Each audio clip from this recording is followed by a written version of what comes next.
ధృతరాష్ట్రుడు ద్రౌపదీదేవికి వరములు ఇవ్వటం, ఆ సందర్భంలో ద్రౌపది యొక్క ధర్మనిష్ట ఎలాంటిదో ఈ రోజున మనం తెలుసుకుందాం.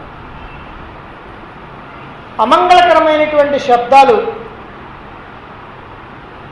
ఆ ధృతరాష్ట్రుని యొక్క అగ్నిగృహంలో వినిపిస్తూ ఉంటే, ఒకవైపున నక్కలు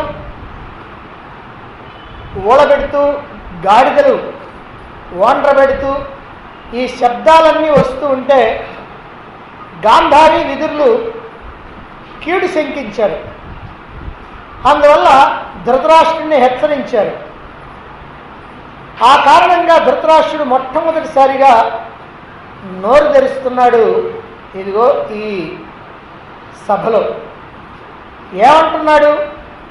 ఎప్పుడైతే గాంధారి ధృతరాష్ట్రుడిని తీవ్రంగా మాట్లాడిందో వెంటనే ధృతరాష్ట్రుడు దుర్యోధనుడితో అంటున్నాడు, హతోసి దుర్యోధన మందబుద్ధే యస్త్వం సభాయాం కురుపుంగవానాం స్త్రియం సమాభాషసి దుర్వినీత విశేషతో ద్రౌపదీం ధర్మపత్రీం. ఓరి మందబుద్ధి దుర్యోధన, నీవిక మరణించినట్లే.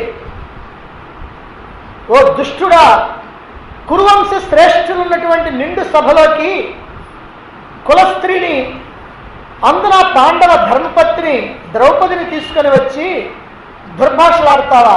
చిచ్చి, నీవు పాపివి అన్నాడు ధృతరాష్ట్రుడు. ఇలా దుర్యోధనుని నిరసించి ద్రౌపదిని పిలిచి ఆమెతో అంటున్నాడు, అమ్మా పాంచాలి, నీవు నా కోడండ్రందరిలోకి శ్రేష్ఠురాలివి, మహాపతివ్రతవు, ధర్మపరాయణవు, నీ ఇష్టమైనటువంటి వరాన్ని కోరుకో, అనుగ్రహిస్తాను అన్నాడు ధృతరాష్ట్రుడు. అప్పుడు ద్రౌపదీదేవి, ఓ మహారాజా, మీరు నాకు వరాన్ని కనుక ఇవ్వాలి అని అనుకుంటే ధర్మాచరణమే తన యొక్క జీవన విధానంగా ఉన్నటువంటి ధర్మనందన్ని దాస్యభావం నుంచి విడుదల చేయండి. ఎందుకంటే నా పుత్రుడు ప్రతివింజుడిని ఏ రాజకుమారుడు కూడా, ఏ వ్యక్తి కూడా తెలిసి కానీ తెలియక కానీ దాసపుత్రుడు అని అనకుండా ఉండాలి. అందుకోసం ధర్మరాజుని దాస్య విముక్తి చేయండి అని అడిగింది. వెంటనే ధృతరాష్ట్రుడు, కళ్యాణి, నీవు ఏవైతే కోరావో అదే జరుగుతుంది. ఇప్పుడు నీవు మరొక వరాన్ని కోరుకో, నీకు ఇంకా ఇంకా వరాలు ఇవ్వాలని నా మనస్సు ఉవ్విళ్ళూరుతుంది అన్నాడు ధృతరాష్ట్రుడు. దానికి ద్రౌపది, మహారాజా, భీమార్జున నకుల సహదేవుల్ని వాళ్ళ వాళ్ళ రథాలతో అస్త్రశస్త్రాలతో దాస్య విముక్తిని కల్పించండి, వాళ్ళని స్వతంత్రుల్ని చేయండి, ఇదే నా రెండవ కోరిక అన్నది ద్రౌపది. అప్పుడు ధృతరాష్ట్రుడు, అమ్మా సౌభాగ్యవతి, నీవు కోరినటువంటి 2 వరాలు ఇచ్చాను, అయినా నాకు తృప్తి కలగటంలా. ఎందుకనంటే నీవు నా కోడండ్రందరిలోనూ ఉత్తమరాలివి, ధర్మపరాయణవి. 2 వరాలు కనుక ప్రసాదిస్తే నిన్ను పూర్తిగా సత్కరించినట్లు కాదు, నాకు తృప్తి లేదు. అందువల్ల 3వ వరాన్ని కూడా కోరుకో అన్నాడు ధృతరాష్ట్రుడు. ఇప్పుడు ద్రౌపది అంటున్నది, ఓ ధృతరాష్ట్ర మహారాజా, లోభం అనేటువంటిది ధర్మాన్ని నశింపజేస్తుంది. అందువల్ల ఇక వరాన్ని కోరుకోవటంలో నాకు ఆసక్తి లేదు. 3వ వరాన్ని గ్రహించేటువంటి అధికారం నాకు లేదు. ఎందుకనంటే వైశ్యుడు 1 వరాన్ని మాత్రమే కోరాలి, క్షత్రియ కాంత 2 వరాలు కోరవచ్చు, క్షత్రియుడు 3 వరాలు కోరుకోవచ్చు. బ్రాహ్మణుడికి 100 వరాలు కోరుకునేటువంటి అధికారం ఉన్నదని ధర్మశాస్త్రాలు చెబుతున్నాయి. ఇప్పుడు నా భర్తలు దాస్యం నుంచి విడుదల పొందారు, చాలు, ఇక వాళ్ళు వాళ్ళ పుణ్యకర్మల ద్వారా ఉన్నతిని సాధించి సుఖంగా జీవించగలుగుతారు అన్నది ద్రౌపది. ఇది ద్రౌపది యొక్క ధర్మనిష్ట. అంటే ధృతరాష్ట్రుడు ఇంకా కోరుకో వరాలు అని అంటే ఆమె ఆశపడి కోరుకోవటంలా, ఎందుకనంటే క్షత్రియకాంత 2 వరాలు మాత్రమే కోరుకోవాలి కనుక నేను అంతకంటే కోరటం ధర్మం కాదు, లోభబుద్ధి అనేటువంటిది ఉండకూడదు, అందుకని నాకు అక్కర్లేదు అన్నది.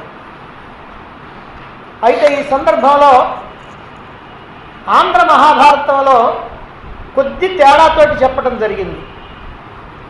3వ వరాన్ని ద్రౌపది ఎందుకు కోరకూడదో చెబుతూ ఆంధ్ర మహాభారతంలో ఇక్కడ ఓ పద్యం ఉంది. వైశ్య సతికి 1 వరము, సక్షత్రియ సతికి 2, శూద్ర సతికి 3, విప్రసతికి 100 వేడవ జన్వరములు కాన ఇక వేడగాదు నాకు. అంటే తెలుగు భారతంలోకి వచ్చినప్పటికల్లా వైశ్య సతికి 1 వరం, వైశ్య సతి 1 వరాన్నే కోరుకోవాలి. క్షత్రియ కాంత 2 వరాలు కోరుకోవచ్చు, శూద్ర స్త్రీ 3 వరాలు కోరుకోవచ్చు, బ్రాహ్మణ కాంత 100 వరాలు కోరుకోవచ్చు. కానీ సంస్కృత భారతంలో ఏముందనంటే వైశ్యుడు 1 వరాన్ని కోరుకోవాలి. వైశ్యుడు అన్నారు ఇక్కడ, వైశ్య కాంత అని అక్కడ అన్నారు. క్షత్రియ కాంత 2 వరాలు కోరుకోవచ్చు, ఈ 2 కరెక్టే. కానీ క్షత్రియుడు 3 వరాలు కోరుకోవచ్చు, అంటే స్త్రీకి పురుషుడికి ఇక్కడ తేడా చూపించారు. బ్రాహ్మణునికి 100 వరాలు అని అక్కడ చెప్పారు. ఈ కొంచెం తేడా తప్ప ఇంకేమీ తేడా లేదు. అందువల్ల నేను 3వ వరాన్ని కోరను అని ద్రౌపది చెప్పింది.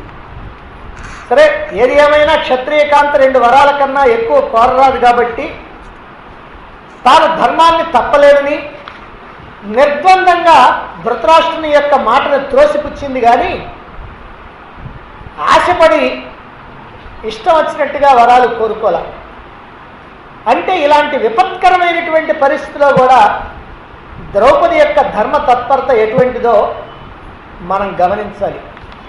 ఎందుకనంటే అవతల నుంచి వస్తామంటే మనం ఇంకా కావాలి కావాలని అనుకుంటూ ఉంటాం, కానీ అలా ఆశపడదలుచుకోలేదు ద్రౌపది. ద్రౌపదీదేవి యొక్క పాతివ్రత్య మహాత్యాన్ని గుర్తించి తటస్థించినటువంటి ఉత్పాతాలకి బెదిరిపోయి గాంధారీ విధులు చేసినటువంటి హెచ్చరికల్ని పెడచెవిని పెట్టలేక పాండవులు తమకు జరిగినటువంటి అన్యాయానికి ప్రతీకారం తీర్చుకోకుండా వాళ్ళని చల్లబరచడం కోసమని ధృతరాష్ట్రుడు ద్రౌపదీదేవికి వరాలు ఇవ్వటం జరిగింది. అంతే తప్ప ఇక్కడ ధృతరాష్ట్రుడికి ఏదో ప్రత్యేకమైనటువంటి ప్రేమ ఏమీ లేదు. ఈ సమయంలో కూడా బుద్ధిహీనుడైనటువంటి కర్ణుడి యొక్క వాచాలత ఏమిటో చూడండి. అంటే ద్రౌపదికి వరాలు ఇస్తూ ఉంటే ధృతరాష్ట్రుడు అందరూ మౌనంగా మెదలకుండా ఊరుకుంటే మరి ఈయనకేం బాధ కలిగిందో ఈయన అంటున్నాడు, ద్రౌపదీదేవి 2 కోరికల మేరకు, అంటే 2 కోరికల్ని కోరి పాండవుల్ని దాస్య విముక్తుల్ని గావించగా ఏమీ చేయలేనటువంటి కర్ణుడు తన యొక్క లోపల అక్కస్సుని ఆపుకోలేక ఇదిగో ఇలా అంటా ఉన్నాడు. ఏమని?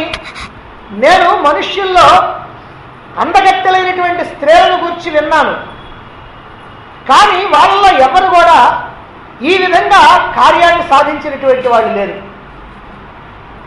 పాండవులు ఏ ఆధారం లేకుండా నీట మునిగిపోతూ ఉంటే ద్రౌపది వాళ్ళు తరించడానికి నావై రక్షించింది అని అంటున్నాడు కర్ణుడు. అంటే చూసి సహించలేకపోతా ఉన్నాడు పాపం. అంటే ద్రౌపది ఒక స్త్రీ గనక ఆ స్త్రీ కారణంగా పాండవులు ఇప్పుడు రక్షించబడ్డారు, అంటే దాస్యం నుంచి విడుదల కాబడ్డారు అని పాపం తన లోపల ఉన్నటువంటి అక్కస్సును వెళ్ళగలుగుతున్నాడు.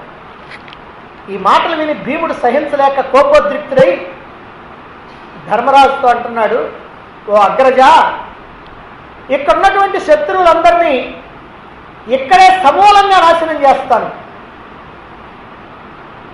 ఇక వివాదాలు ఉత్తర ప్రత్యుత్తరాలు అనేటువంటి వాటితో పనిలేదు.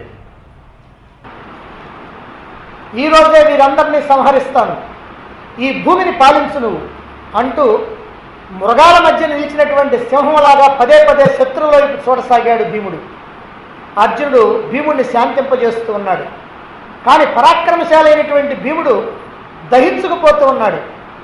ఆ సమయంలో భీముని యొక్క కర్ణరంధ్రాల నుంచి, అంటే చెవుల నుంచి, శరీరం పైన ఉన్నటువంటి రోమకోపాల నుంచి పొగ, రవ్వలతో కూడినటువంటి అగ్నిజ్వాలలు వెలువడుతూ ఉన్నాయి. ఆ సమయంలో ధర్మరాజు భీముడి యొక్క చేయి పట్టుకొని, ఇది సమయం కాదు, శాంతంగా ఉండు అని భీముడిని శాంతింపజేశాడు. ఇది ఇలా ఉండగా తాను మరొక వరాన్ని కోరుకోమని ధృతరాష్ట్రుడు చెప్పినప్పటికీ కూడా ద్రౌపదీదేవి మూడో వరాన్ని కోరటం ధర్మం కాదు కనుక నేను కోరను అని నిరాకరించడంతో కోడల యొక్క ధర్మ గుణాన్ని ప్రశంసించినటువంటి ధృతరాష్ట్రుడు ధర్మరాజును తన దగ్గరికి పిలిచాడు. ధర్మరాజు దగ్గరికి వచ్చి నిలబడ్డాడు. నాయనా అజాతశత్రు, ఓ ధర్మనందన, నీవు ధర్మమూర్తివి, శాంతమూర్తివి, నీకు శుభం జరుగుతుంది.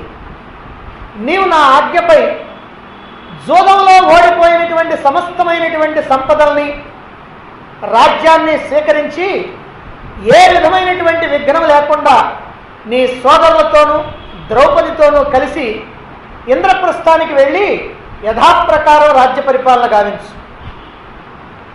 నీ మాట విన్నటువంటి వాళ్ళు ఎవరైనా సరే ధర్మంగా నడుచుకుంటారు. నాయనా, నీకు ధర్మ సూక్ష్మాలు తెలుసు. ఎందరో పెద్దల్ని, మహాత్ముల్ని సేవించావు. నీలో వినయం ఉంది, వివేకం ఉంది, విధేయత ఉంది. జరిగినటువంటి విషయాల్ని మర్చిపో.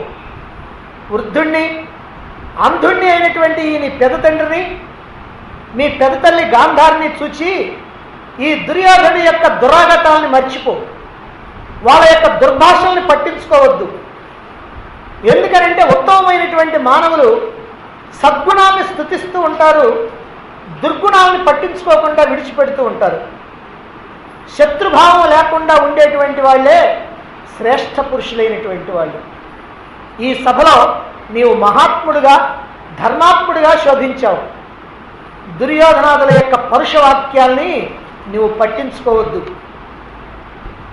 ఏదో 4 రోజులు బిడ్డలందరూ కలిసిమెలిసి సంతోషంగా గడుపుతారని, ఒక్కసారి బిడ్డల యొక్క శక్తి సామర్థ్యాలు ఏమిటో చూడాలని ఈ జోదాన్ని అంగీకరించానే కానీ ఇలా విపరీతమైనటువంటి పరిణామాలకు దారితీస్తుందని నేను అనుకోలేదు. కనుక ప్రశాంతంగా ఇంద్రప్రస్థానికి వెళ్ళి ధర్మానుసారంగా పరిపాలన చేస్తూ ఉండు అన్నాడు ధృతరాష్ట్రుడు. అంటే ఇక్కడ జరిగినటువంటి దానికి కోపం లేకుండా ఆ కోపాన్ని చల్లబరచడం కోసం ధర్మరాజుని, పాండవుల్ని, ఎందుకనంటే భీముడు మాటి మాటికి పైకి లేస్తున్నాడు కాబట్టి ఇక ధర్మరాజుని చల్లబరచాలనేటువంటి ఉద్దేశంతో ఈ విధంగా ఈ రాజ్యాన్ని, సంపదల్ని, కోల్పోయినటువంటి వాటన్నింటినీ ఇచ్చి పంపించాడు. ధృతరాష్ట్రుని యొక్క ఆజ్ఞ మీద ధర్మరాజు సోదరులతోనూ ద్రౌపదితోనూ కలిసి రథాలని అధిరోహించి ఇంద్రప్రస్థం బయలుదేరి వెళ్ళారు. అయితే ఆ తర్వాత అంతటితోటి ఆగల, మళ్ళీ అనుద్యూతం జరిగింది. ఈ అనుద్యూతం జరిగేటప్పుడు ఇక్కడింత చక్కగా మాట్లాడినటువంటి ధృతరాష్ట్రుడి యొక్క మనస్తత్వం ఏమిటో చాలా స్పష్టంగా ఆయన యొక్క మాటల్లోనే మనకు అర్థమవుతుంది. ద్రౌపది సమేతంగా పాండవులందరూ కూడా ఇంద్రప్రస్థానికి ప్రయాణం అయ్యారు. రథాలెక్కి వెళుతూ ఉన్నారు. జరిగినటువంటి విషయం అంతా తెలుసుకున్నాడు దుశ్శాసనుడు. అలా తెలుసుకొని దుర్యోధనుడు, శకుని, కర్ణులు ఉన్నటువంటి చోటికి వెళ్ళాడు. వాళ్ళు ముగ్గురు కూడా సంప్రదింపులు చేసుకుంటూ ఉన్నారు. జరిగినటువంటి దానికి ఆనందిస్తూ ఉన్నారు. ఆ సందర్భంలో దుశ్శాసనుడు అక్కడికి వెళ్ళి, మనం ఎంతో కష్టపడి సంపాదించినటువంటి ధనరాశులన్నింటినీ మన ముసలివాడు ఒక్క క్షణంలో శత్రువులు పరం చేశాడు అని దుఃఖించాడు. దానితో పోగొట్టుకున్నటువంటి సంపదని ఎలాగైనా సరే తిరిగి రాబట్టుకోవాలని ఆలోచన చేశారు దుర్యోధనుడు, శకుని, కర్ణులు ముగ్గురు. అలా ఆలోచన చేసి ఒక నిర్ణయానికి వచ్చిన తర్వాత దుర్యోధనుడు తండ్రి దగ్గరికి వెళ్ళాడు. ఓ తండ్రి, ప్రపంచంలో అర్జునుడితో సమానమైనటువంటి పరాక్రమశాలి మరొకడు లేడు. స్వయంవర సమయంలో కర్ణుడు కూడా అర్జునుడి యొక్క ధాటికి నిలవలేక వెనుదిరగాల్సి వచ్చింది. ఖాండవన దహన సమయంలో సాక్షాత్తు దేవేంద్రుడే అర్జునుడి యొక్క పరాక్రమానికి బెదిరి వచ్చిన దారినే వెళ్ళిపోయాడు. ఇక ఉత్తర దిగ్విజయ యాత్రలో రాజులందరూ కూడా అర్జునుడికి శరణాగతులయ్యారు. ఇక ఆనాడు గురుదక్షిణ కోసమని ద్రౌపదుడి మీద దండెత్తి ఆ ద్రౌపదుడిని బంధించి తెచ్చి ద్రోణుడికి గురుదక్షిణగా సమర్పించినటువంటి పరాక్రమశాలి అర్జునుడు. నేను, కర్ణుడు, నా సోదరులు మేమంతా ఆ ద్రౌపదుడి చేత బాధింపబడి తిరిగి వచ్చాం. మరి పూర్వం శ్రీరామచంద్రుడిని తలుచుకోగానే మారీచుడికి ఎలా భయం కలిగిందో అలాగే అర్జునుడిని తలుచుకుంటే నాకు భయం కలుగుతూ ఉంది అన్నాడు దుర్యోధనుడు. దానికి ధృతరాష్ట్రుడు అంటున్నాడు, నాయనా, అర్జునుడి యొక్క పరాక్రమం ఎట్టిదో నాకు బాగా తెలుసు. అందువల్ల నీవెప్పుడు కూడా అర్జునుడితో శత్రుత్వం పెట్టుకోవద్దు, వాళ్ళని కష్టపెట్టాలి అని అనుకోవద్దు. జూదానికి కానీ యుద్ధానికి కానీ వాళ్ళతో ఎప్పటికీ సిద్ధపడదు. వారితో నువ్వు స్నేహంగా ఉన్నావంటే నీకు శుభం జరుగుతుంది అన్నాడు. ఆ మాటలకి దుర్యోధనుడు తండ్రితో ఇలా అంటున్నాడు, ద్యూతే పార్థస్య కౌరవ్య మాయయా నికృతి కృత తస్మాద్ధితం జవౌ సదా త్యన్యోపాయేన నో భవేత్. ఓ కౌరవేశ్వర, ద్యూత క్రీడలో మేము పాండవుల్ని మోసం చేశాం. వాళ్ళు మా పైన పగబెట్టున్నారు. కాబట్టి మీరే దీనికి ఏదో ఒక ఉపాయం ఆలోచించాలి అన్నాడు దుర్యోధనుడు. అంటే ఇక్కడ స్వయంగా జూదంలో మేము మోసం చేశాము పాండవుల్ని అని దుర్యోధనుడు ఇక్కడ అంగీకరిస్తూ ఉన్నాడు. కాబట్టి వాళ్ళు పగబట్టి ఉన్నారు మా మీద, అందువల్ల నీవే ఏదో ఒక ఉపాయం ఆలోచించాలి అని అంటున్నాడు. దానికి ధృతరాష్ట్రుడు అంటున్నాడు, ఓ దుర్యోధన, ఇప్పటికే నీవు ఎన్నో ఉపాయాల ద్వారా పాండవుల్ని చంపటానికి అనేకమైనటువంటి ప్రణాళికలు వేశావు. కానీ ఏం జరిగింది? వాళ్ళ యొక్క కీర్తి ప్రతిష్టలు పెరిగిపోతున్నాయి, నీవేమో అపకీర్తిని మూటగట్టుకుంటున్నావు.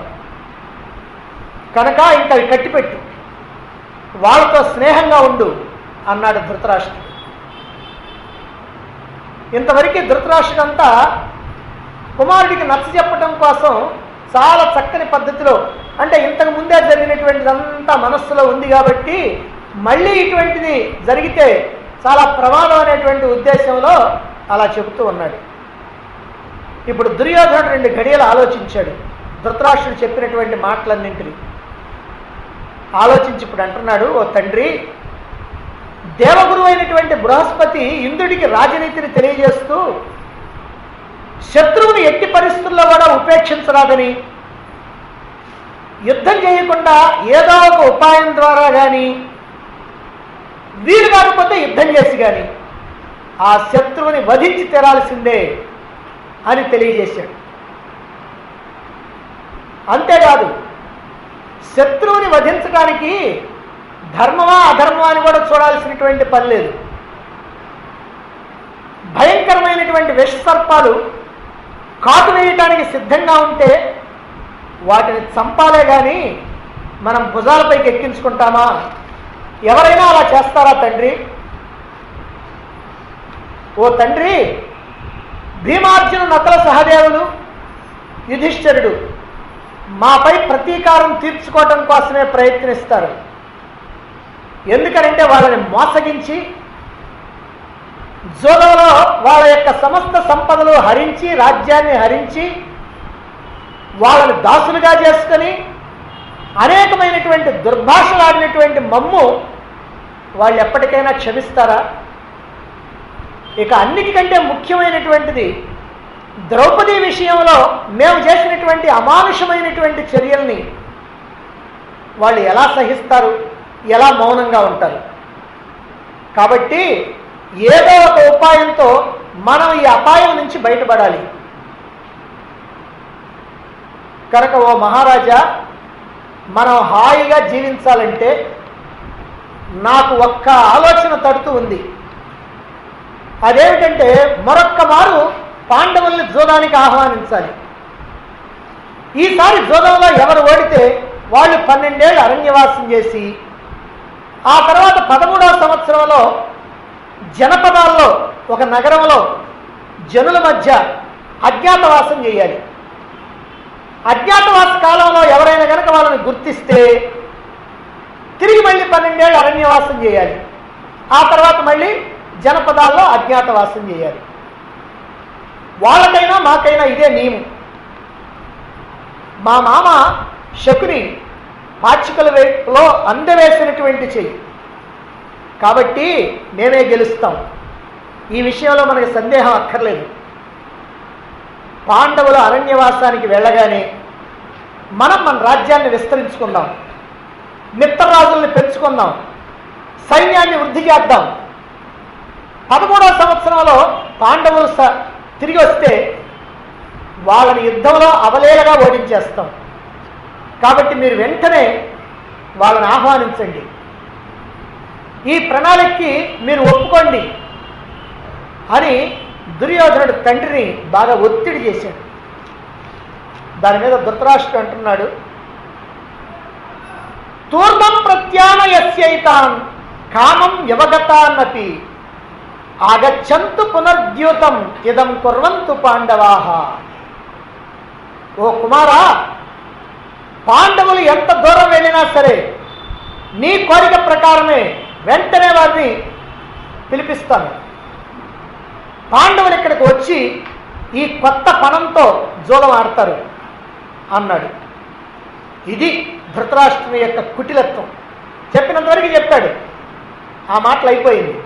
ఇప్పుడు వివరంగా దుర్యోధనుడు చెప్పినటువంటి దానికి, ఇదిగో ఏమైనా సరే ఎంత దూరం అయినా సరే పిలిపిస్తా, వాడు ఈ పందెంతో జూదం ఆడాల్సిందే అన్నాడు.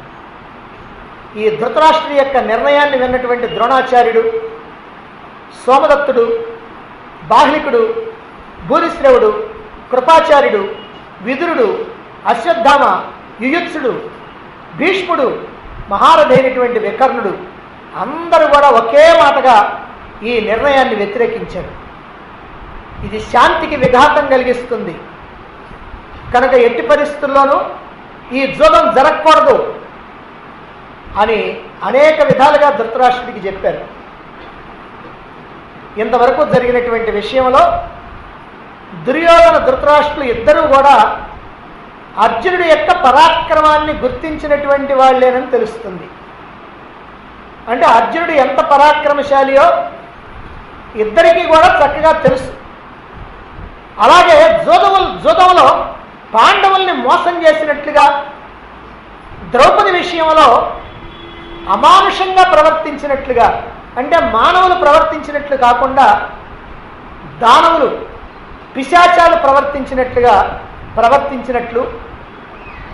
అనేకమైనటువంటి దుర్భాషలాడినట్లు స్వయంగా తెలియజేసి అంగీకరిస్తున్నాడు దుర్యోధనుడు. దీనిని బట్టి పాండవులు ధర్మాత్ములని, కౌరవులే అధర్మపరులని, అన్యాయాలకి మోసాలకి పాల్పడినటువంటి వాళ్ళని స్పష్టమవుతా ఉంది. ఇది గమనించి కౌరవాభిమానులు ఎవరైనా ఉంటే వాళ్ళు తమ బుద్ధిని సరిచేసుకోవాలి. ఎందుకంటే స్వయంగా దుర్యోధనుడే మేము మోసం చేశాం, మేము అమానుషంగా ప్రవర్తించామనంటే ఇంకా దుర్యోధనుని సమర్థించేటువంటి వాళ్ళు ఏమైనా మానవత్వం ఉన్నటువంటి వాళ్ళు అని అనుకోవటానికి వీల్లేదు. ఇక ధృతరాష్ట్రుని యొక్క క్రూరమైనటువంటి మనస్తత్వం ఏమిటో కూడా ఇప్పుడు తెలిసింది, ఇక ముందు కూడా ఇంకా తెలుస్తుంది. ధృతరాష్ట్రుని యొక్క ఈ నిర్ణయాన్ని, అంటే పాండవులు తిరిగి రావాల్సిందే, ఈ 12 ఏళ్ళు అరణ్యవాసం, 1 ఏడు అజ్ఞాతవాసం అనేటువంటి పణంతో జూదం ఆడాల్సిందే అని ధృతరాష్ట్రుడు నిర్ణయం చేస్తే ఈ నిర్ణయాన్ని తెలుసుకున్నటువంటి గాంధారి పరుగున వచ్చింది. అనేకమైనటువంటి అనర్థాలకు దారితీసే ఈ పునరుద్యోతం క్షేమకరం కాదని గ్రహించి పరుగున ధృతరాష్ట్రుడి దగ్గరికి వచ్చిన తర్వాత, మహారాజా, దుర్యోధనుడు పుట్టగానే బుద్ధిమంతుడైనటువంటి విదురుడు వీడు వంశనాశకుడు అవుతాడు, ఈ కురువంశ నాశనానికి కారకుడు అవుతాడు, కాబట్టి వీడిని విడిచిపెట్టండి, వీడిని విడిచిపెట్టినా ఇంకా 99 మంది కొడుకులు నీకున్నారు అని విదురుడు చెప్పాడు. కానీ నీ విల్ల వీడు పుట్టగానే నక్కలాగా ఏడ్చాడు. దుర్మార్గుడైనటువంటి ఈ దుర్యోధనుడి యొక్క మాటకి విలువ ఇచ్చి ఈ కురు సామ్రాజ్య వినాశనానికి మీరు కారణం కావద్దు. కట్టినటువంటి వంతెన్ని ఎవరైనా కూలదోసుకుంటారా? ఆరినటువంటి నిప్పుని ఎవరైనా రాజేస్తారా? ఓ భరతర్షభ, శాంతించినటువంటి కౌంతేయుల్ని తిరిగి రెచ్చగొట్టొద్దు. ఓ రాజా, మీకంతా తెలుసు, అయినా మళ్ళీ గుర్తు చేస్తున్నా, దుష్టబుద్ధి కలిగినటువంటి వాడికి శాస్త్రం మంచిగానే చెడుగానే చెప్పలేదు. మందబుద్ధి అయినటువంటి వివేకహీనుడు వృద్ధుల్లాగా వివేకవంతుడు ఎప్పుడూ కాలేడు. తమ యొక్క పుత్రుల్ని తమరే జాగ్రత్తగా మంచి మార్గంలో, సన్మార్గంలో నడిపించాలి. లేకపోతే వాళ్ళు హద్దుల్ని దాటిపోయి, భంగపడి, బెదిరిపోయి మిమ్మల్ని వీడిపోతారు. నా మాట విని నీ పుత్రుని నీ అధీనంలో పెట్టుకో, లేదా అది గనక నీకు సాధ్యం కాకపోతే ఈ వంశనాశనకారుడైనటువంటి ఈ దుర్మార్గుణ్ణి విడిచిపెట్టేసి. ఓ మహారాజా, పుత్ర స్నేహం కారణంగా తమరు చేయవలసినటువంటి పని చేయలేదు, దాని ఫలితమే ఇప్పుడు ఇదంతా. ఇప్పుడు కురువంశం నాశనమయ్యేటువంటి పరిస్థితి దాపురించింది కనుక శాంతి, ధర్మం, నీతి ఈ మూడింటితో కలిసినటువంటి తమ బుద్ధిని అలాగే నిలుపుకోండి, పొరపాట్లు చేయకండి. క్రౌర్యంతో సాధించినటువంటి సంపద వినాశహేతు అవుతుంది.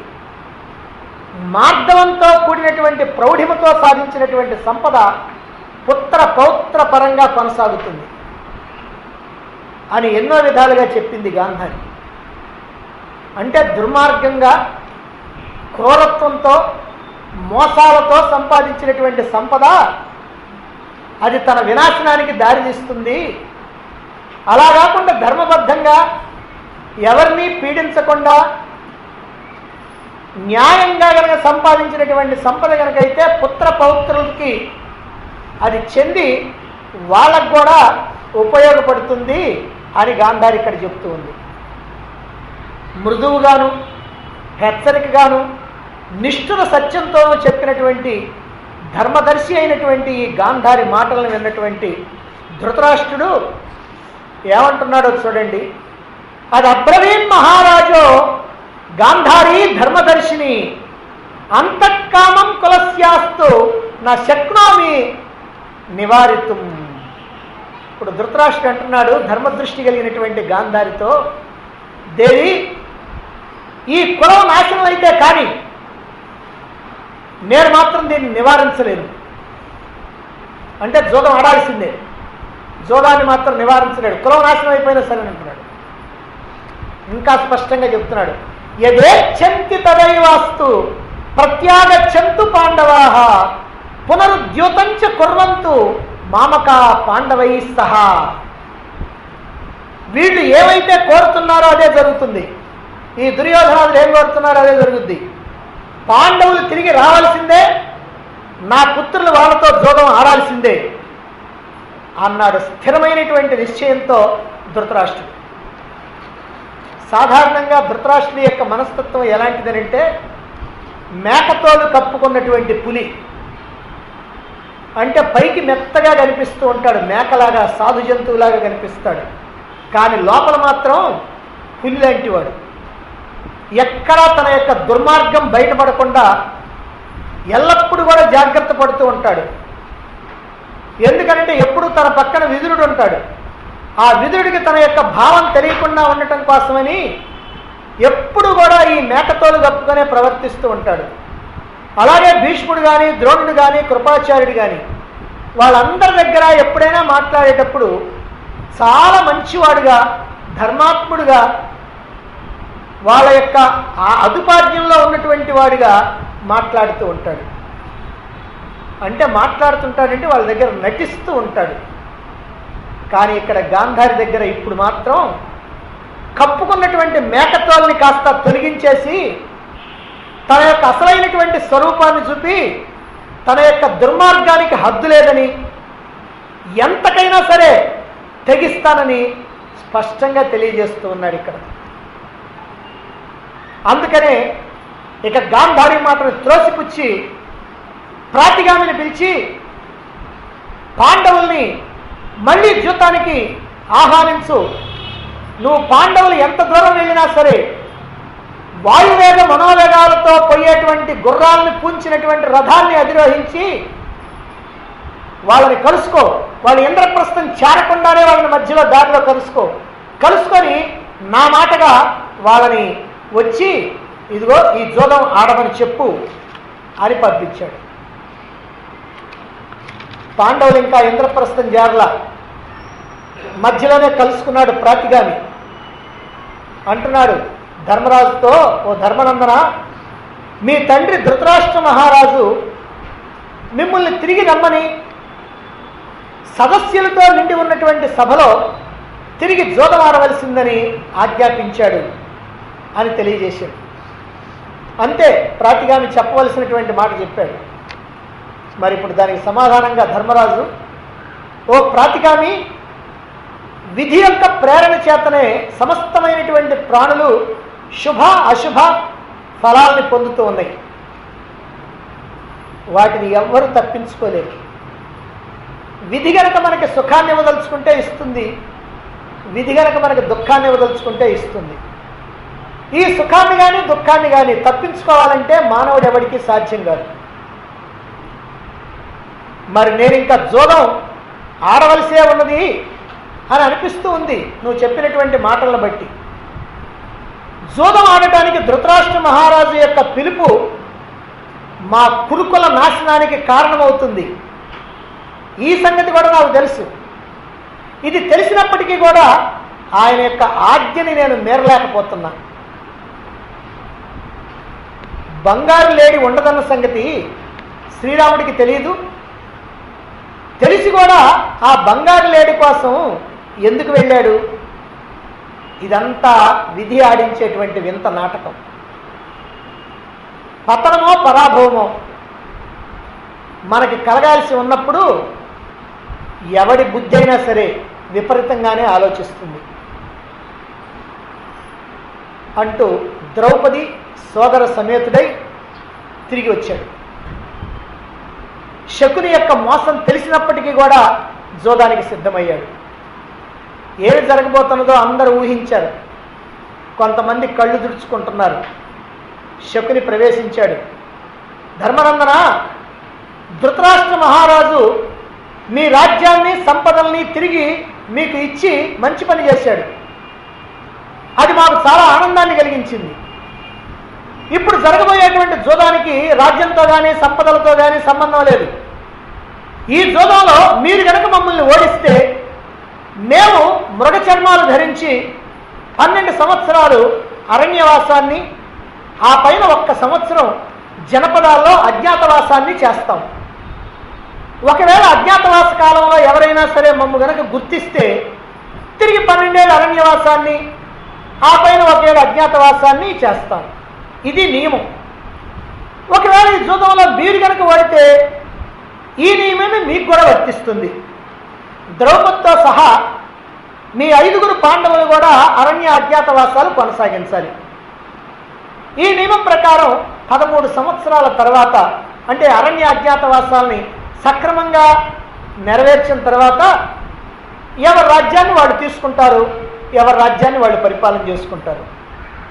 ఇప్పుడు ఇక నీ అనుమతి కోసమని ఈ జూదం ఆట ఎదురు చూస్తూ ఉంది అన్నాడు. శకుని మాటలకి సభాసదులంతా కూడా చలించిపోతున్నారు. భీష్మ, విదుర, కృపాచార్య, ద్రోణాచార్య, సంజయులు వద్దు వద్దు వద్దు అన్నారు. గాంధారి ఇది వినాశకరం అని చెప్పింది. కానీ ధృతరాష్ట్రుడి యొక్క మాటకి కట్టుబడి ధర్మరాజు జూదానికి సిద్ధమయ్యాడు. ఓ ధర్మనందనా, నువ్వు సిద్ధమే కదా అంటూ పాచికలు వేశాడు శకుని. ఆ విజయం మాదే అన్నాడు.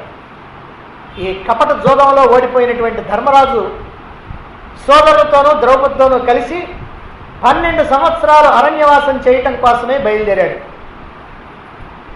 ఇది అనుద్యూతం. అనుద్యూతం జరిగినటువంటి విధం ఇది. అయితే ఇందులో అందరికీ కూడా ఒక సందేహం మాత్రం పీడిస్తూ ఉంటుంది. అదేమిటంటే, మొదటిసారి జూదంలో ఓడిపోయిన తర్వాత ద్రౌపదికి నిండు సభలో ఘోరాతి ఘోరమైనటువంటి పరాభవం జరిగిన తర్వాత దుర్యోధనుడు, దుశ్శాసనుడు, కర్ణుడు తీవ్రంగా దుర్భాషలాడి పరాభవించిన తర్వాత ధృతరాష్ట్రుని యొక్క వరప్రదానంతో రాజ్యాన్ని పొంది తిరిగి వెళ్ళేటువంటి ధర్మరాజు మళ్ళీ జూదానికి ఎందుకు వచ్చినట్లు? ఈసారైనా గెలుస్తాననుకున్నాడా? లేకపోతే జూదం అంటే వ్యసనమా? లేకపోతే తండ్రి మాట మేరలేకొచ్చాడా? లేక ఇంకేదైనా కారణం ఉందా? ఈ విషయాన్ని మనం జాగ్రత్తగా పరిశీలిస్తే గెలుస్తాను అని అనుకునేంత మూర్ఖుడు కాదు ధర్మరాజు. ఎందుకంటే ఇంతకుముందు ఆటలో ఒక్కసారి కూడా గెలవలేదు.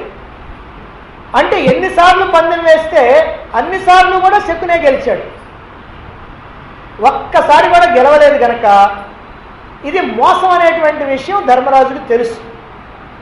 అంతేకాకుండా మొట్టమొదటి పణంలోనే నేను గెలిచాను అని శకుని అనగానే నువ్వు మోసం చేశావు అని ధర్మరాజు అక్కడ అన్నాడు. అంటే ధర్మరాజుకి ఇది మోసంతో కూడుకున్నటువంటి ఆట అని తెలుసు. అందువల్ల ఇప్పుడు ఈసారి పోతే నేను గెలుస్తాను అనుకునేంత అమాయకుడు కాదు ధర్మరాజు. కానీ జూదం అంటే వ్యసనమా? జూదం అంటే అంత వ్యసనమేమీ లేదు ధర్మరాజుకి. ఆటలో కూర్చున్న తర్వాత వస్తే వచ్చిందేమో కానీ ఇప్పుడు ఇంత జరిగిన తర్వాత తిరిగిపోయేటువంటి వాడు జూదం అంటే ఏదో ఇంట్రెస్ట్ తోటి మళ్ళీ వచ్చాడు అనుకోవడానికి వీల్లేదు. ఇక తండ్రి మాట మీద గౌరవం అంటే అవును, తండ్రి మాట మీద గౌరవం ఉన్నటువంటి మాట వాస్తవం. అయినప్పటికీ కూడా జరిగినటువంటి ఘోరమైనటువంటి పరాభవం అంత త్వరగా మర్చిపోవటానికి వీలైనటువంటిది కాదు. అయితే మరి ఎందుకు వచ్చినట్లు? ఓడిపోతామని తెలిసి కూడా ఎందుకు జూదానికి సిద్ధమైనట్లు? అలా ధర్మరాజు సిద్ధపడుతూ ఉంటే సోదరులైనటువంటి వాళ్ళందరూ మౌనంగా ఎందుకు ఊరుకున్నట్టు? దీనికి కారణం ఏమిటో సంస్కృత మహాభారతం సభాపర్వం 33 శ్లోకాలు కలిగినటువంటి 46వ అధ్యాయం మనకి తెలియజేస్తుంది దీని సమాధానాన్ని. కాకపోతే ఈ అధ్యాయం మొత్తం కూడా ఆంధ్ర మహాభారతంలోకి రాలా. ఈ అధ్యాయం మొత్తాన్ని కూడా ఎత్తేశారు. అందువల్ల తెలుగు వాళ్ళకి ఇది పరిచయం లేదు. ఏమిటి అనుద్యూతానికి ధర్మరాజు రావటానికి అసలైనటువంటి కారణం? యజ్ఞాలలో శ్రేష్టమైనటువంటి రాజసూయ యాగం ముగిసిన తర్వాత వ్యాస భగవానుడు తిరిగి వెళ్ళడానికి ధర్మరాజు యొక్క అనుమతి తీసుకుందామనే ఉద్దేశంతో ధర్మరాజు దగ్గరికి వచ్చాడు. రాజసూయాగం పూర్తయిపోయిన తర్వాత ధర్మరాజు ఆయన్ని ఉచితాసనం మీద కూర్చుండబెట్టి, మహాత్మా నాకు సందేహం ఉంది. దేవర్షి నారదుల వారు ఒకసారి ఉత్పాతాల గురించి నాకు తెలియజేసి ఒక పెద్ద ఉపద్రవం జరగబోతున్నది అని చెప్పాడు. మరి శిశుపాల వధతోటి ఆ ఉపద్రవం శాంతించినట్లేనా అన్నాడు. దానికి వ్యాసుడు అంటున్నాడు, ఓ ధర్మనందన, ఉత్పాతాల యొక్క ఫలితం 13 సంవత్సరాల వరకు ఉంటుంది. దీని కారణంగా సమస్త క్షత్రియ వినాశనం సంభవిస్తుంది. త్వమేకం కారణం కృత్వా కాలేన భరతర్షభ సమేతం పార్థివం క్షత్రం క్షయం యాస్యతి భారత దుర్యోధన అపరాధేన భీమార్జున బలేనచ. ఓ భర్తకుల భూషణ, నీ నిమిత్తంగా కాలం ఆసన్నమైనప్పుడు ఈ భూమండలంలో ఉన్నటువంటి సకల రాజ సమూహాలు కూడా పరస్పరం పోరాడి నశించిపోవటం జరుగుతుంది. దానికి నువ్వు నిమిత్త మాత్రుడు అవుతావు. దుర్యోధనుడి యొక్క అపరాధాల వల్ల, భీమార్జునుల యొక్క పరాక్రమాల వల్ల ఈ నాశనం జరుగుతుంది. అంతేకాదు ధర్మనందన, తెల్లవారుజామున స్వప్నంలో నీవు వృషభధ్వజుడు, నీలకంఠుడు, భవుడు, త్రినేత్రుడు, త్రిపురాంతకుడు, ఉగ్రుడు, రుద్రుడు, పశుపతి, మహాదేవుడు అయినటువంటి శివుణ్ణి చూస్తావు. వేకువజామున వచ్చినటువంటి స్వప్నంలో కైలాస శిఖరములాగా వెలుగొందేటువంటి వృషభారూఢుడైనటువంటి శివుడు దక్షిణ దిక్కును ఎల్లప్పుడూ చూస్తూ ఉంటాడు. ఈ విధమైనటువంటి స్వప్నం నీకు ఎప్పుడు వస్తుందో అప్పుడు ఈ జనక్షయం జరుగుతుంది అన్నాడు. ఈ కాలం అనేటువంటిది అతిక్రమించరానటువంటిది. విధిని ఎవరు కూడా తప్పించలేరు. నీకు శుభం జరుగుతుంది, నేను ఇక వెళ్ళి వస్తాను అని చెప్పి వెళ్ళిపోయాడు వ్యాసుడు. వ్యాసుడు వెళ్ళిపోయిన తర్వాత ధర్మరాజు చింతాక్రాంతుడయ్యాడు. ఎందుకంటే అక్కడ ఒక మాట చెప్పాడు కదా, నీ నిమిత్తానని. అందుకని చింతాక్రాంతుడయ్యాడు. ఎందుకంటే ధర్మరాజు ఎలాంటి వాడంటే లోకోపక్రోశ భీరు అని అంటారు. లోకోపక్రోశ భీరు అని అంటే ప్రతి సందర్భంలో కూడా లోకం నన్ను ఏమనుకుంటుందో అని చూచేటువంటి వాడు. అందుకని లోకానికి ఎప్పుడు భయపడుతూ ఉండేటువంటి వాడు. కనుక అటువంటి ధర్మరాజు చింతాక్రాంతుడయ్యాడు. అనేక రోజులు ఆయనకి నిద్ర కూడా పట్టలేదు. వ్యాసుడు చెప్పినటువంటి మాటలు పదే పదే గుర్తుకొస్తూ ఉన్నాయి. రోజులు భారంగా గడుస్తూ ఉన్నాయి. ఒక రోజున ధర్మరాజు సోదరులు పిలిచి అందరినీ కూర్చోబెట్టి, నాయన, వ్యాస భగవానుడు చెప్పినటువంటి మాటలు మీరు కూడా విన్నారు కదా, సమస్త క్షత్రియ నాశనానికి నేను నిమిత్తం కావాలని విధాత కనుక నిర్ణయిస్తే ఇక నేను ఎందుకు జీవించటం? కనుక నేను మరణించడానికి నిశ్చయించుకున్నాను. నా నిమిత్తంగా ఈ సర్వక్షత్రియ నాశనం జరుగుద్ది. నేను కనుక మరణిస్తే ఈ నాశనం జరగకుండా ఉంటుంది కదా అన్నాడు. అది విని అర్జునుడు, ఓ అగ్రజ, నువ్వు ఈ విధంగా భయంకరమైనటువంటి మోహంలో పడిపోవద్దు. నువ్వు మరణించినంత మాత్రాన జరిగేటువంటిది జరగకుండా ఉంటుందా? ఇది బుద్ధిని నాశనం చేస్తుంది. కనుక బాగా ఆలోచించి ఏది మంగళప్రదం అనుకుంటారో దాన్ని చేయండి అన్నాడు అర్జునుడు. అప్పుడు ధర్మరాజు అంటున్నాడు, నాయన, నేను జీవించే ఉండాలి అని అంటే నా ప్రతిజ్ఞ వినండి. నేను నా సోదరులతో కానీ ఇతర రాజులతో కానీ ఎప్పుడూ పరుషంగా మాట్లాడను. బంధువులు, జ్ఞాతులు మొదలైనటువంటి వాళ్ళు ఏది కోరితే దాన్ని ఇచ్చేందుకు ప్రయత్నిస్తారు. ఈ విధంగా అందరి కోరికలు నేను నెరవేరుస్తూ ఉంటాను. అలా కనుక నెరవేరుస్తూ ఉంటే సోదరుల మధ్య కానీ, పుత్రుల మధ్య కానీ, బంధువులతో కానీ భేదభావం కలగదు కదా. ఈ జగత్తులో యుద్ధాలకు కానీ పోరాటాలకు కానీ ఈ భేదభావమే కదా కారణం. కనుక శత్రుత్వానికి, పోరాటాలకి దూరంగా ఉండి అందరికీ ప్రియం కలిగిస్తూ నిందాపాత్రుని కాకుండా నేను వ్యవహరిస్తాను. ఇక ఇదే నా వ్రతం అని ప్రతిజ్ఞ చేశాడు ధర్మరాజు. ధర్మరాజు యొక్క ప్రతిజ్ఞను విని నలుగురు సోదరులు కూడా ఎటువంటి విపత్కర పరిస్థితుల్లో తాము అన్నగారి యొక్క అభిప్రాయానికి అనుగుణంగా నడుచుకుంటామే కానీ ఏనాడు కూడా అన్నగారికి వ్యతిరేకంగా నడుచుకోము అని వాళ్ళు ప్రతిజ్ఞ చేశారు. ఇలా ధర్మరాజు నలుగురు సోదరులు నిండు సభలో ఈ ప్రతిజ్ఞలు చేసి దేవతలకి, పితరులకి విధిపూర్వకంగా తర్పణలు వదిలేశారు. ఈ ప్రతిజ్ఞల కారణంగానే ధర్మరాజు ఎంత జరిగిన తర్వాత కూడా తండ్రి యొక్క ఆనతి ప్రకారం జూదానికి రావటం జరిగింది. మరి ధర్మరాజు అలా వస్తూ ఉంటే సోదరులు మారు మాట్లాడకుండా అన్నగారిని అనుసరించడానికి కూడా ఆనాడు వాళ్ళు చేసినటువంటి ప్రతిజ్ఞలే కారణం. ఈ విధంగా ఈ ద్యూత సభ, ఈ జూదం అనేటువంటిది చివరికి ద్రౌపది పాండవుల్ని అరణ్యాలకు పంపించడానికి, అరణ్య అజ్ఞాతవాసాలకు పంపించడానికి కారణమైంది. ఇలా ద్యూత సభలో ద్రౌపది యొక్క ధర్మతత్పరతని, ఆమె యొక్క సమయస్ఫూర్తిని, ఆమె యొక్క సభను నిలదీసేటువంటి ధైర్యాన్ని, సంకటాలను ఎదుర్కోవటంలో ఉండేటువంటి ఒక శక్తిని అన్నింటినీ కూడా మనం ఇందులో చూసాం. ఇక ఇప్పుడు మరొక అంశాన్ని మనం తెలుసుకోవాలి. అది ఏమిటనంటే, ఆ రాయబారం అయిపోయి తిరిగి వెళ్ళేటువంటి శ్రీకృష్ణుడు ఒంటరిగా కర్ణుడితోటి ఆ కర్ణుడిని కౌరవుల నుంచి భేదించి పాండవుల వైపుకి రప్పించడం కోసమని, ఓ కర్ణ, నీవు కుంతిపుత్రుడివి, అంటే ధర్మరాజుకి అగ్రజుడివి, కాబట్టి నువ్వు గనక అటు వస్తే నీకు రాజ్యం ఇచ్చేస్తారు, నువ్వే పట్టాభిషిక్తుడు అవుతావు. అలాగనే 5 పాండవుల్ని ద్రౌపది ఏ విధంగా సేవిస్తుందో ఆ విధంగా నిన్ను 6వ కాలంలో సేవిస్తుంది అని చెప్పాడని, మరి ఈ విషయంలో నిజాలేమిటో, చెబితే ఎందుకు చెప్పాడో, మరి చెప్పినటువంటి దానికి ఆంతర్యం ఏమిటో, మరి శ్రీకృష్ణుడు చెప్పినటువంటి దానికి కర్ణుడు ఏమన్నాడో, మరి కర్ణుడు శ్రీకృష్ణుడు ఇలా అనటానికి కారణం ఏమిటని అనుకున్నాడు, ఏ విధంగా కర్ణుడు అర్థం చేసుకున్నాడో అనేటువంటి విషయాలు మనం తెలుసుకోవాలి. దాన్ని మనం రేపు తెలుసుకుందాం.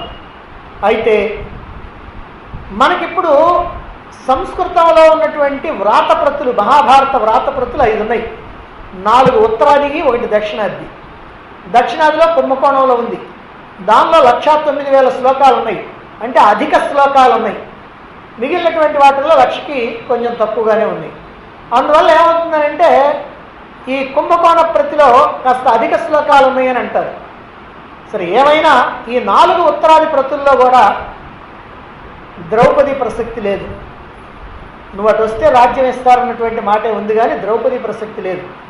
కానీ దక్షిణాదిలో ఉన్నటువంటి కుంభకోణ ప్రతిలో మాత్రం ఆ మాట ఉంది. దాన్ని బట్టే ఆంధ్ర భారతంలోకి వచ్చింది. దాన్ని బట్టే తిరుపతి వెంకట కవులు పాండవోద్యోగ విజయాల్లో ఒక పద్యాన్ని కూడా ఇలా కర్ణుడితో శ్రీకృష్ణుడు అన్నట్లుగా చెప్పడం జరిగింది. అయితే ఎక్కడో ఒక చోట ఉన్నది కాబట్టి ఉన్నది అనేటువంటి ఉద్దేశంతో మనం కూడా మాట్లాడదాం. మరి అది ఎందుకు శ్రీకృష్ణుడు అన్నాడో, ఏ ఉద్దేశంతో అన్నాడో, మరి ద్రౌపది యొక్క ఉద్దేశం కూడా ఇందులో ఏముందో, ఇవన్నీ కూడా మనం రేపు తెలుసుకుందాం.